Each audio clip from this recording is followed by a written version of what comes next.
The Select Committee to investigate the January 6th attack on the United States Capitol will be in order.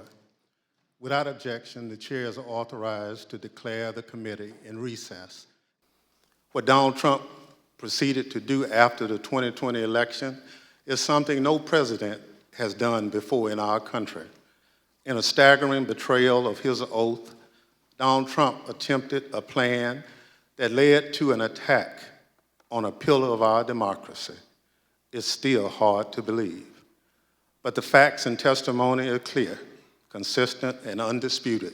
Despite this knowledge, Donald Trump went to court to contest the 2020 election, and he lost in court. When you look back at what has come out through this committee's work, the most striking fact is that all this evidence comes almost entirely from Republicans. The evidence that has emerged did not come from Democrats or opponents of Donald Trump. Instead, look at who's written and testified and produced evidence. Who has that been? Aides who've worked loyally for Donald Trump for years, Republican state officials and legislators, Republican electors, the chairwoman of the Republican National Committee, political professionals who worked at the highest levels of the Trump campaign. And I want to be clear, not all these witnesses were thrilled to talk to us. Some put up quite a fight, but ultimately, the vast majority cooperated with our investigation. And what we've shown you over the last 4 months has been centered on the evidence that has come overwhelmingly from Republican witnesses. So I say to you again, as I did in June, this investigation is not about politics. It's not about party. It's about the facts, plain and simple. And it's about making sure our government functions under the rule of law as our Constitution demands. Thank you very much, Mr. Chairman. Much has happened since our last public hearing on July 21st. The vast weight of evidence presented so far has shown us that the central cause of January 6th was one man, Donald Trump, whom many others followed. None of this would have happened without him. He was personally and substantially involved in all of it. Exactly how did one man cause all of this?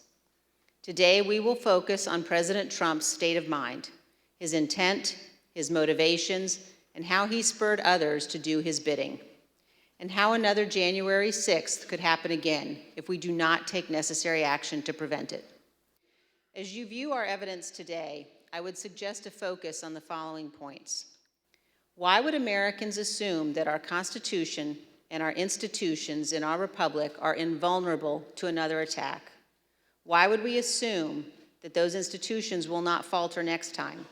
A key lesson of this investigation is this: our institutions only hold when men and women of good faith make them hold, regardless of the political cost. We have no guarantee that these men and women will be in place next time. Any future president inclined to attempt what Donald Trump did in 2020 has now learned not to install people who could stand in the way. And also, please consider this: the rulings of our courts are respected and obeyed.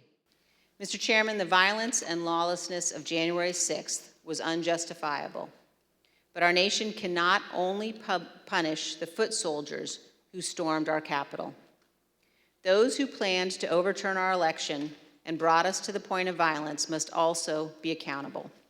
With every effort to excuse or justify the conduct of the former president, we chip away at the foundation of our republic. Indefensible conduct is defended, inexcusable conduct is excused. Without accountability, it all becomes normal and it will recur. So as we watch the evidence today, please consider where our nation is in its history. Consider whether we can survive for another 246 years. Most people in most places on earth have not been free.